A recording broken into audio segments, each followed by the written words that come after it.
Hey folks, JD here, and today, thanks to Banggood for sending me this, we have the MJX X103W. Interesting. Okay, let's open this up and have a little look inside. Okay, inside this very small cardboard box, we have this very small polystyrene box, and inside there, we get this. This is the whole assembly. So we get our GPS quadcopter, which we'll come back to in a minute. We have our 3 batteries in total. So 2 batteries here, one already in the quad. As well as transmitter. And we also get a couple of extra bits in there as well, which we'll come back to also. Right, let's put that to one side. We also get our quick start manual and obligatory MJX bug stickers. Very cool. Okay, so first things first then, let's have a little look at the quad. Now, I'm pretty sure all of you are going to say, well, JD, this just looks like the SJRC Z5. It does, but it's a much smaller version. So the SJRC Z5 is usually a little bit longer, the battery compartment's a little bit longer, a little bit wider, but this seems a lot more compact. I mean, it pretty much just fits in the palm of my hand. I mean, it really isn't a very big quadcopter. Now, if we open it up, very, very easily, it's got a nice motion when those propeller arms move backwards and then just click into place. There's no extra button for you to push to release. It just clicks in, and there is quite a bit of pressure that has to be applied in order to snap that back out of its locked position. At the front we have this camera, so let's take off this little bit of protective layer. Sorry about the fingers there, folks. This particular camera is a 2K camera recording video at 2048 by 1152. Now that's at 20 frames a second, which is under the standard 24 or 25 frames a second of a full motion video.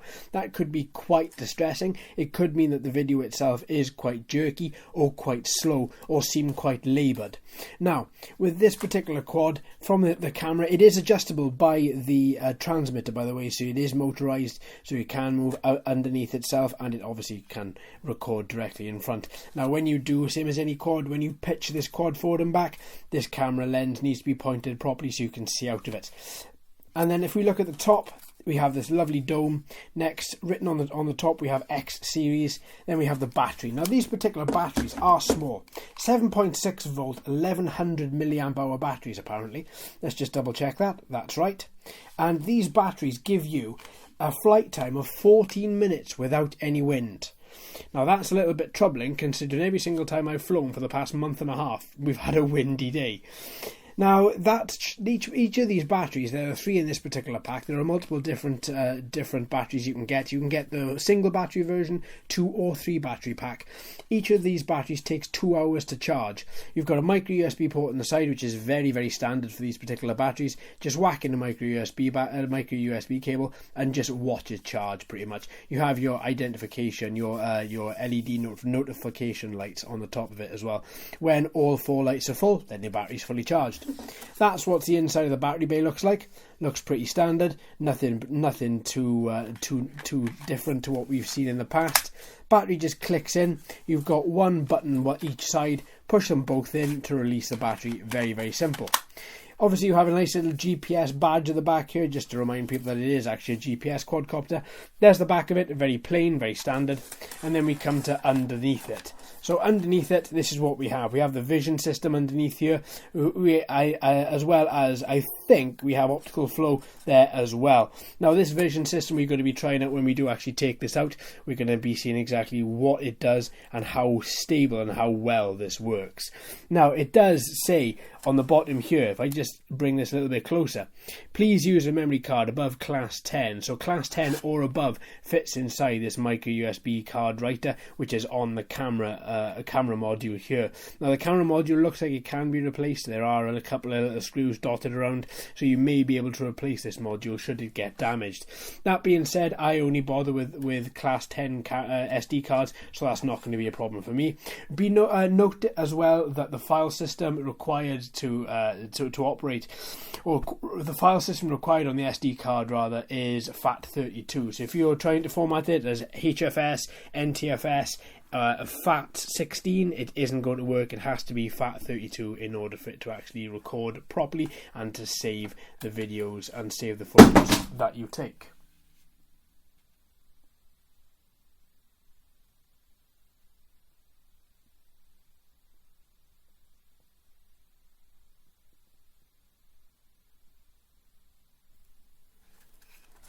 That's odd.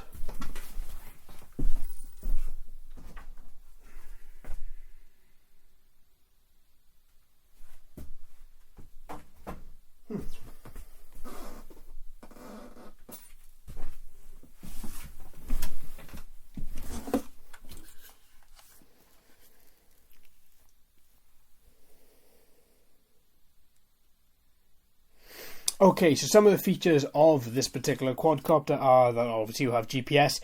This quadcopter also flies waypoints, has follow me, headless mode and 1 key return.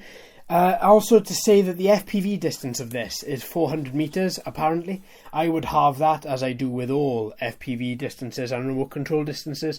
The remote control distance of this, it reckons, is 800 meters. I would probably have that and then quarter it again, so you're probably looking at about 250 to 300 meters. Because when you are looking at these distances, you have to take into account interference, environmental factors, all plays a part in, and obviously battery return time. And having a battery which is rated at 14 minutes, I would not want to take that out 800 meters, because even though you may be able to take it out, you may not be able to bring it back. So just keep that in mind. And also your flight height limit is 80 meters as well, which isn't too bad. When you get up there at 80 meters and you realise exactly how small this quad looks in the air and how high you are, I think that's high enough for most people. It's most certainly high enough for me anyway. Right, so there we have it. That is the quad. Now, before we move on, let's just have a little look at these motors on the side. These motors are 1020 coreless motors. You have little LEDs on the side of them as well here. Every single motor housing has an LED just so that you can see it. Obviously, these LEDs do flash different colours. If I turn this on quickly, if we've got any charge, yeah, so green right the way around, and then they turn to yellow, and then once you're all bound and connected, then you will find that those particular LEDs in the side change colours again. So there we have it. At least we know the quad works. That is very, very good. And once again, when you fold the quad up, it doesn't take up that much room. But how much does it weigh? Is it under the 250 gram limit? So what we're looking at here, full, so your flying weight is 251. Right, okay, so you're 1 gram over, and it's the law is going to be very sensitive about that, so that you would have to register this even though it is 1 gram over.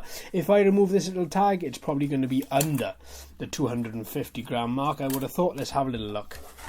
Let's try it out again. Come on, 1 gram. Ooh. Okay, that's not calibrated properly. Try it again. There we are, dead on the money, 250, bang. No registration needed for that. So that is your quadcopter. Right then, so we'll take this out and fly this a little bit later on in the video. Let's just keep our, let's just have a little look at everything else we get in the package. So as I said, this is the 3 battery version, so we have the other 2 batteries here. Don't forget, each one takes 2 hours to charge, so 2, 4, 6 hours to charge all of these up, and then 15, 30, 45 minutes roughly. Looking at this, had been 15 minutes, so really you're talking about 43 minutes for all 3 batteries, but that's in no wind conditions. In these 2 bags you have your micro USB cable to charge those batteries, as well as you have your spare propellers and little screwdriver there. Quite nice. Right then, transmitter. First off, love the screen, love a bit of telemetry. This screen looks nice. Now this particular transmitter is a lot different to what we've experienced with other quads, and I like it. I like it a lot. You have your obligatory MJX lock and lock button at the bottom there, so when you turn on the transmitter, keep your finger on that just to unlock, just on first flight. You have your photo button at the top here, then you have your return to home button here. Your 2 analog sticks don't push down, but they do feel very loose, so I should imagine flying this is going to be very, very easy indeed, without there being much effort whatsoever.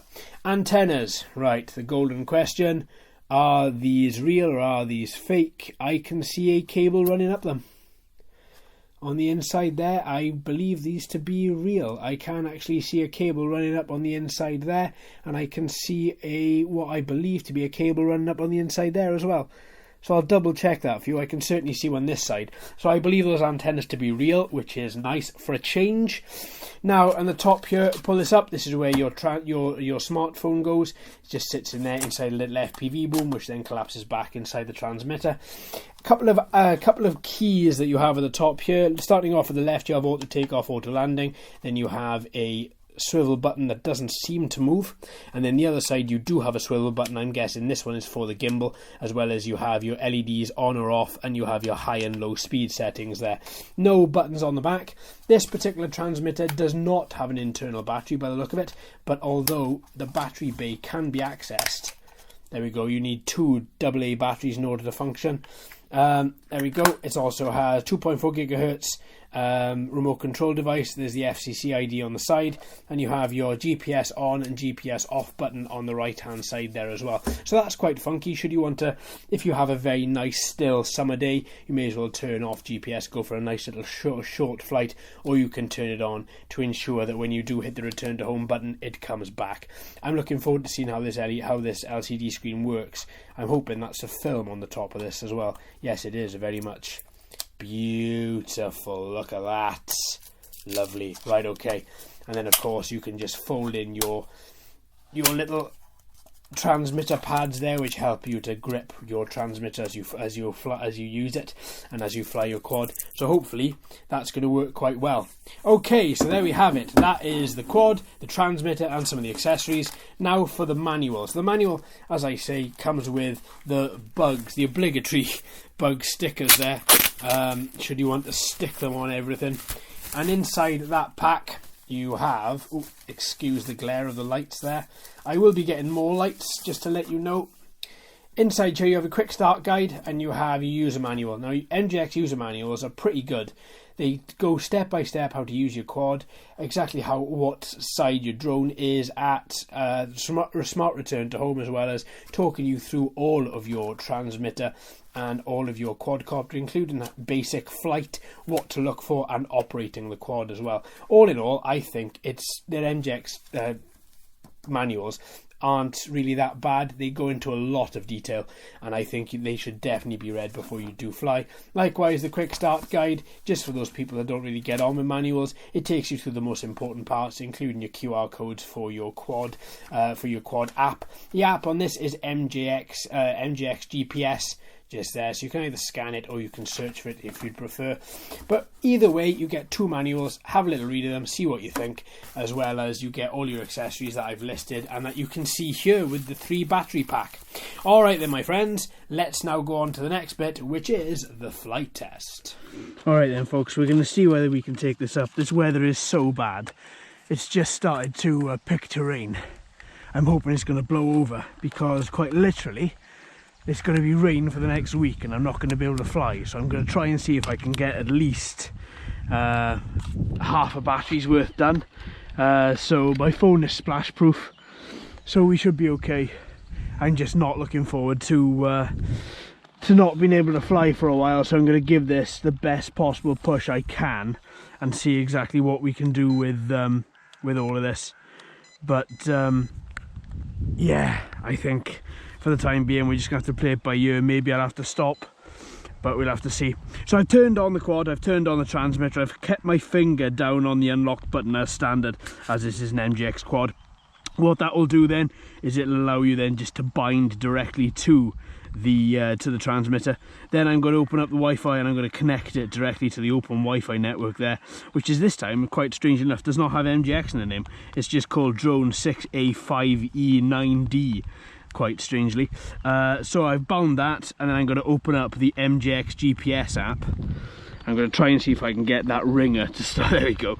And here, this is where the fun begins, because it's X103W is effectively the one that you want for this particular quadcopter. And there we are, we have video relay straight away, and the video looks extremely laggy. Now, from word go, we have to calibrate the compass. So as standard, we do the compass dance, which is, they say in the manual, round 3 times until the LEDs turn green.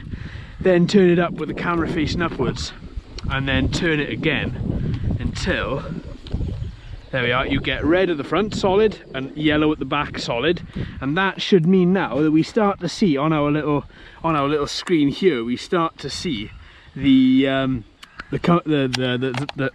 god, the satellite number increase, and oh, that's a little bit fiddly. Okay, as if you didn't notice there, my phone just fell out of the FPV boom. It's very shallow, so what you've got to ensure is that that little peak there is pulled down, just to ensure that you can actually fit your phone in properly. If that little peak down there is not flat, then your phone's just going to bounce out exactly as mine did. Now, the weather does not look as if it's going to get any better. So, but then in saying that, the rain is not getting any heavier. It's just picking, it's just spitting. So I'm going to give it a try and see exactly how far we get with it. So now we've got 10 satellites, minimum 7 as standard. So with that, I'm going to unlock the motor and hopefully we can take her up. So up we go. Right then. So the quad is up. You can hear the coreless motor really battering about. Now we have got, no, this rain is getting worse, folks. I'm going to take her down. There's no way I can fly in this.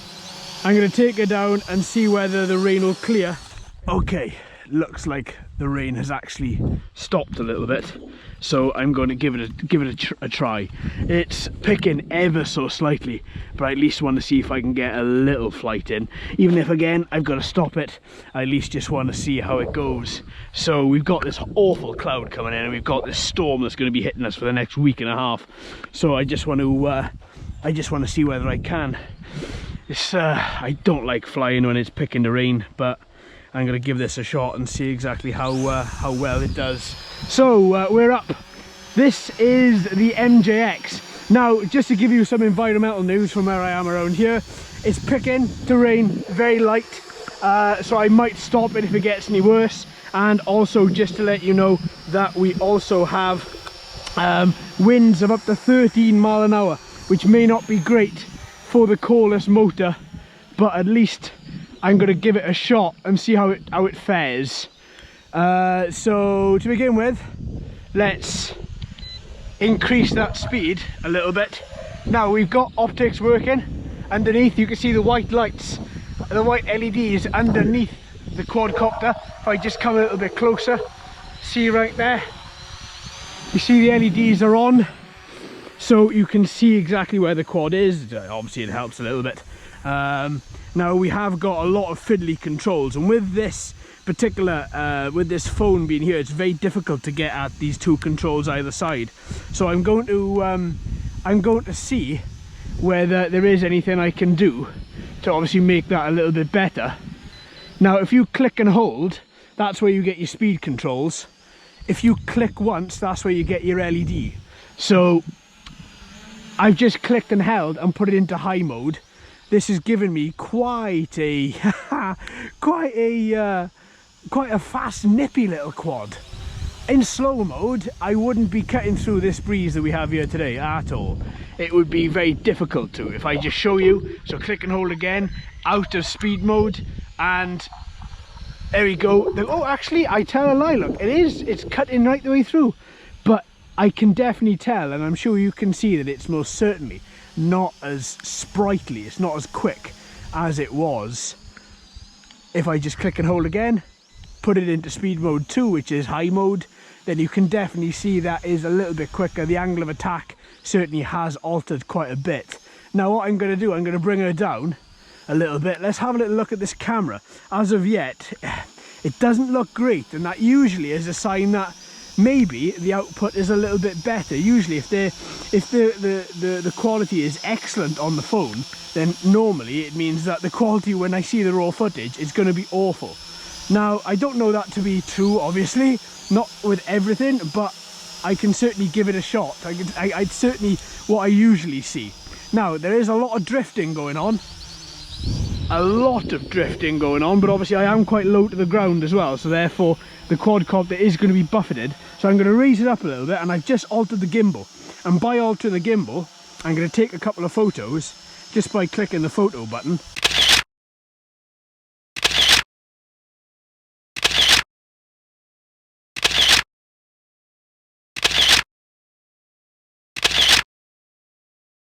and the photo button itself does come up and show you. When you click the app, it says photo success. When you click on the transmitter, it just shows you a little picture of a photo icon that flashes up and flashes off. I'm going to get some video recording as well. And when I clicked record, it says TF, so you know it's recording directly onto the SD card. And the GPS, just to let you know as well, the GPS slider on the right hand side of the transmitter is pointed to on. So we have that on and we have that locked. So all this movement that you're seeing is just because the quad is light and we have this wind which is coming in and buffeting the quad, and that's where you're getting that movement. Now I would have expected this quad to be able to hold its own a little bit better, and as soon as I say that, it's holding its own a little bit better. Obviously this is going to be a little bit better at height. It seems to me that the quad itself, we have awful weather conditions here today. I will let you know, we have awful weather conditions, as I said at the start of this flight test, which are not helping this quad at all. But the quad itself is seeming to pull through okay, but it is making it very wobbly. And obviously I'm going to bring it back out when we have no wind and when there is a much better when the weather conditions are much better. But at the same time, I'm quite impressed with any quad that can actually take itself through these weather conditions or anything up to as bad as this and pull through. And to be fair, this is doing okay. Is it doing well? No, it's moving around like hell. You know, I'm still able to control it though, and I've had to put on the LEDs underneath it just so I can see at 100% which orientation I am at. Oh, look at it, just being buffeted about the place. This is probably 13 mile an hour winds, gusts of up to 30 mile an hour winds, and here is probably too much for this quad. I probably would not fly this in any more than probably about 5 or 6. I think this rain is getting harder, folks. I may have to call this a little bit short. I'm going to give it the benefit of the doubt because I have got some clear sky coming over, so I'm hoping that it's just going to, you know, finish off and mosey on, but I can't be 100% with that. But right, if I just stop it flying for a second, what I want to try and have a look at for the second, our status is this. We've got 16 satellites, GPS is on, the quadcopter is locked, the quadcopter's battery is half depleted, the video recorder, we have got video recording, we've taken some photos, we've flown it around, and even in these winds where you can see the trees moving as bad as they are, the quad is still keeping itself at an altitude. And yes, it is moving around, and it is moving around quite badly, but it's not making me think, right, okay, well the quad's in any distress, I haven't got to grab the sticks and try and wrestle with the wind, otherwise I wouldn't be flying. But at the same time, it is holding its own. It is doing a pretty good job considering that the quad itself is using coreless motors. Ooh, okay, that's it. That's it. Let's bring her down. Let's bring her down. Let's use the 1-key landing and let's land her down here. Come on. Right, I'm going to call that a day, folks, unfortunately. And come on, kick in. Come on. There we go. That took a while.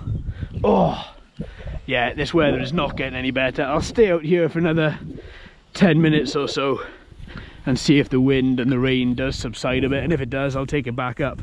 But for the minute, it's the rain has kicked in even harder. Okay, so what are my thoughts on this? Well, straight off the bat, let's address the issues first. Today is not the best day to be flying any quadcopter at all. Now, what I wanted to do is I wanted to see exactly how this was going to do. There's no better way, I think, than testing a quadcopter's ability to actually put it through its paces when it comes to wind. Now, unfortunately, we've had a few showers here today, and that's why this video has been a little bit choppy and a little bit changey. I do apologise for that. I will be flying this quad when there is no wind on a much nicer still day, but I wanted to see what these MJX quads are like. Now, these are the budget quads. We had one a couple of weeks ago, we've got one again today, and overall I'm quite satisfied with how it flew. Now obviously at this stage I'm still outside, I haven't looked at the video, so I don't know what quality that's going to be, but I'm guessing based on the one we looked at a few weeks ago that it's not going to be great. I'm guessing because of the brushed motors, even though they're coreless, I'm guessing there's still going to be a lot of vibration, and because there's no gimbal attached to this particular camera, there's going to be quite a bit of jello, because that vibration will go through the arms and there's nothing to absorb it, so it'll hit the body and then hit the camera module, and that will be translated into the photos and also the video. Now today we've taken her up, I've flown her so far for 12 minutes on one battery. I'm very happy with that, because the overall battery said that it was going to get, so the specification rather said 14 minutes of flight, which I thought at the time in the unboxing was a little bit short, because we've had all these quads recently that are looking at 20-25 minutes. It's a little bit, it's cut aside from the mold. If you're that when you get something that says 14 minutes, makes me think, oh hang on, that's you know, a little bit less than what we've experienced. The GPS module I thought held very well. I thought the quad in itself did very well, aside from all the horrible weather that we've had, so again, apologies for that, but obviously that is totally out of my control. Now, as I'm hoping I've got some video on here, I know I've got my screen recorded, so at very worst case scenario we have that with a bit of telemetry, but I'm hoping I've got something on this SD card as well inside there. Now, as for the bottom here, slight correction over the unboxing. I said this were the optics. Essentially they kind of are and kind of aren't. They're LEDs, so all they are is they show you where exactly you are situated. You can turn them on and turn them off from the transmitter. That's pretty much all they are. In saying that, it's quite nice to have them, even though you can see the shoulder mounted LEDs from quite a distance. I was actually really surprised that I could differentiate between the two colours. So obviously they're using a nice cluster of LEDs inside there, and it works very well.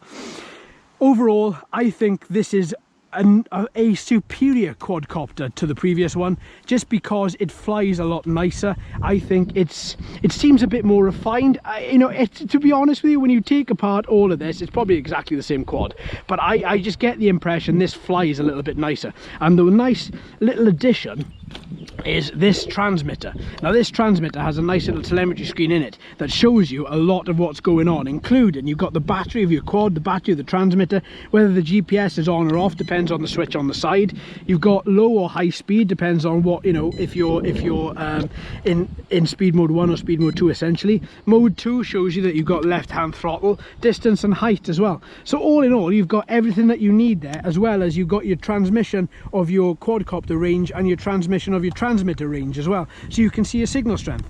Everything that you could ever want. Okay, not FPV relay, but I don't expect that with a quad like this.